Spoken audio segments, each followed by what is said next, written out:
Ladies and gentlemen, distinguished guests from around the world, I would like to extend a warm welcome to everyone. I'm heartened by the great turnout today, both on and offline. It certainly bodes well for our collective efforts to clamp down on North Korea's illicit revenue generation through its overseas IT workers. Having this event in San Francisco, the beating heart of the global IT industry, is all the more meaningful.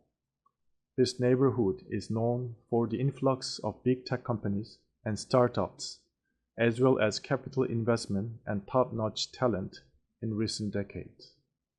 This has been likened to a second gold rush coming 180 years after James Marshall's discovery of gold in California.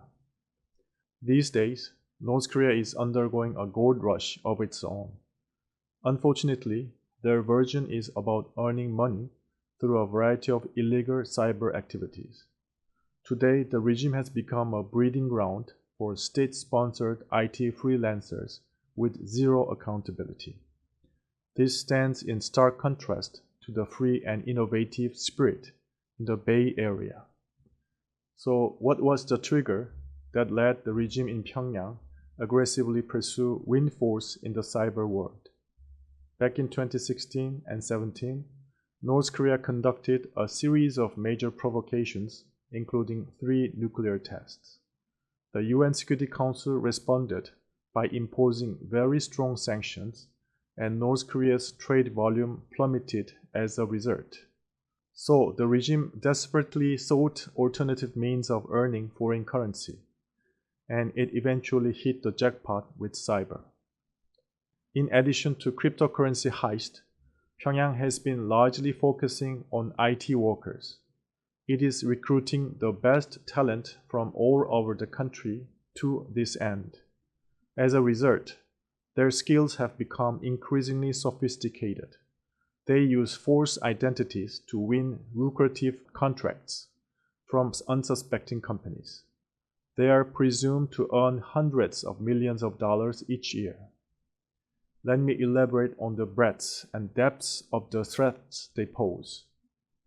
A great number of these IT workers belong to entities designated for sanctions by the UN Security Council, such as Munitions Industry Department and Ministry of National Defense.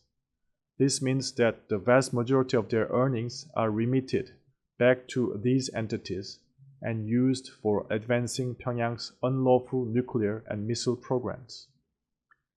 These IT workers undermine the integrity of the immigration system in countries where they reside, working without permits. They also threaten public safety by engaging in illegal activities such as selling voice phishing programs and stolen personal information to criminal groups. Moreover, these IT workers often exploit the access gained while developing software, smartphone applications, or cryptocurrency. They utilize such access to engage in malicious cyber activities that inflict great harm to individuals and companies alike.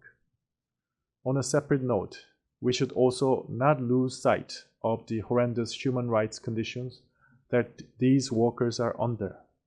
They are often forced to work without breaks under 24-hour surveillance and receive only a fraction of their wages. The bottom line is that we must take swift action. Extensive collaboration is crucial for identifying and responding to the tactics employed by these IT workers.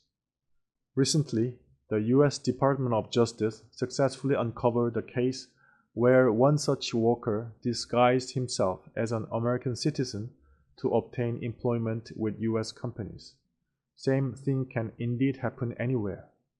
The international community must work together to deny the basic foothold of these IT workers.